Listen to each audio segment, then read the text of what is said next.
Hi friends, Friday vlog. ஆமாங்க, தீப திருநாள் அன்னைக்கு எடுத்த vlog தான். எங்கள் ஊர்லலாம் அன்னைக்கு நல்ல மழை. நான் ஆஃப்டர்நூன் வரைக்குமே நல்ல மழை பெஞ்சிக்கிட்டே இருந்துச்சு. ஸோ ஈவினிங் விளக்கேத்துற வரைக்கும் எப்படி இருக்கும்னு ஒரே எக்ஸைட்மெண்ட்டாக இருந்துச்சு. ஏன்னா அவ்வளோ மழை, இன்னைக்கு வைக்க முடியுமா முடியாதா அப்படியே யோசிச்சுட்டே போச்சு. அப்புறம் எப்பயுமே நம்ம வீட்டில் கிருத்திகை அன்னைக்கு நம்ம மதியானம் சாப்பாடு செஞ்சு சாமி கும்பிட்றது வழக்கம். ஸோ காலையிலே நான் லன்ச்சு ப்ரிப்பேர் பண்ண ஆரம்பிச்சிட்டேன். ஏன்னா அப்புறமேட்டுக்கு பொரி செய்யணும், அப்பம் செய்யணும், நிறைய வேலை இருக்குது. பூஜை வேலை இருந்துச்சு, விளக்கு ரெடி பண்ணணும் அப்படின்னு சொல்லிட்டு நிறைய ஒர்க் இருக்குன்ட்டு நான் காலையிலேயே லஞ்சுக்கு ஸ்டார்ட் பண்ணிட்டேன். சாம்பார், அப்புறம் அந்த வாழைக்காவை ஃப்ரை பண்ணுற மாதிரி பண்ணிக்கலாம், அப்புறம் பீட்ரூட் பொரியல் அது செஞ்சுக்கலான்னு சொல்லிட்டு ரெடி பண்ணி வச்சுட்டு ஒர்க்கை ஸ்டார்ட் பண்ணேன். இந்த குக்கர் வந்து நல்லா தாங்க போயிட்டுருந்துச்சு. ஃபுல்லாக நான் என்னென்னைக்கெல்லாம் இந்த மாதிரி க்ளீன் பண்ணுறனோ, அடுப்பை க்ளீன் பண்ணுறனோ, அன்னைக்கு தான் இப்படி ஏதாச்சும் ஒரு அமானுஷ்ய சக்தி வந்து வேலை செய்யுதுங்க. அது ஏன் எனக்கு மட்டும் இப்படி நடக்குதுன்னே தெரியல. அப்புறம் ஒரு வழியாக சாம்பார் வச்சாச்சு. அதை க்ளீன் பண்ணுறதுக்கே எனக்கு ஒரு 1/2 அன் ஹவர் ஆச்சு. அதெல்லாம் எடுத்து வச்சுட்டு மறுபடியும் வேலையை ஸ்டார்ட் பண்ணேன். அப்புறம் லன்ச் வேலை, அந்த சாப்பாடு வேலை முடிச்சதுக்கப்புறம் பொரி செய்யலான்னு சொல்லிட்டு எடுத்திருந்தேன். பொரி வந்து க்ளீன் பண்ணல நாளே. ஸோ உட்காந்து அதை க்ளீன் பண்ணி அதை ரெடி பண்ணி வச்சுட்டு அதுக்கப்புறம் தான் அதை செய்யணும்னு சொல்லி எடுத்து வச்சுட்டு உட்காந்துருக்கேன். இப்போது இந்த பொரி வந்து பார்த்திங்கன்னா நிறைய பேர் செய்கிறதே கிடையாது. இது ஒரு ட்ரெடிஷ்னல் ரெசிபி. நமக்கு ரொம்ப பிடிக்காதுன்னு வச்சுக்கோங்களேன். நமக்கு பிடிக்கல, இல்லை குழந்தைங்களுக்கு பிடிக்கலனாலுமே நம்ம இதை வந்து ட்ரை பண்ணிவிட்டு நம்ம வீட்டில் இருக்க பெரியவங்களுக்கு செஞ்சு கொடுக்கலாம்.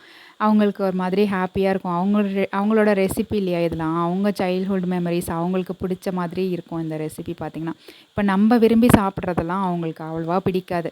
ஆனால் இந்த மாதிரி ரெசிபி செய்யும்போது அவங்களுக்கு ரொம்ப பிடிக்கும். ஸோ அதுக்காகவே நம்ம இதை கற்றுக்கிட்டு செஞ்சோன்னா அவங்களுக்கும் ஒரு சர்ப்ரைசிங்காக இருக்கும். நம்ம எப்பயும் டிஃப்ரெண்ட்டாக சமைச்சு கொடுக்கறத விட்டுட்டு இந்த மாதிரி ட்ரெடிஷ்னலாக நம்ம தெரிஞ்சுக்கிட்டு நம்ம இதையும் செஞ்சு கொடுக்கும்போது நம்ம குழந்தைங்களுக்கு பிடிக்குதோ இல்லையோ, நம்ம அம்மா, அப்பா, மாமியாருக்கு அவங்களுக்குலாம் ரொம்ப பிடிக்கும்.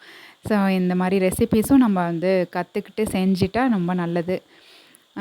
நானுமே இப்போ ஒரு 3 இயர்ஸாக தான் இந்த பொரி கற்றுக்கிட்டு செய்கிறேன். அதுக்கு முன்னாடிலாம் எனக்கு தெரியாது.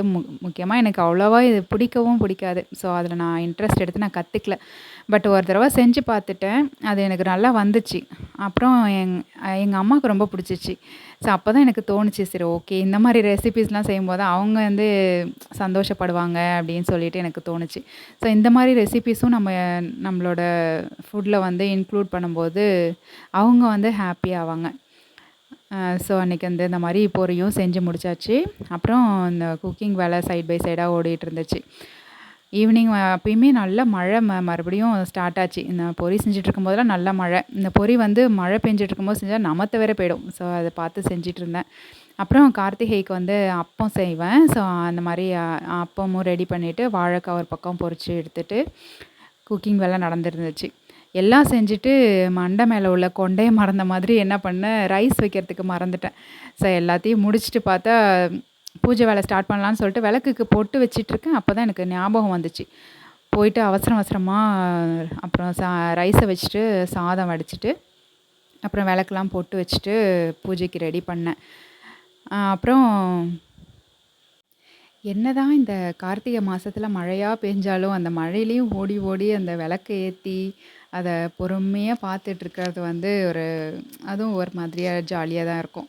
ஸோ ஈவினிங்க்கு அந்த விளக்கு அகல்லாம் ரெடி பண்ணணும். மதியானம் நான் வந்து பொரி செஞ்சு லஞ்சோட அதை வச்சு படைச்சாச்சு. சாமி கும்பிட்டு முடிச்சாச்சு. ஈவினிங்க்கு ரெடி பண்ண அடுத்தது ஸ்டார்ட் பண்ணிட்டேன். அவ்வளோதான் ஃப்ரெண்ட்ஸ், இன்றைக்கி விலாகு. பாய். வீடியோ பிடிச்சா லைக் பண்ணுங்கள்.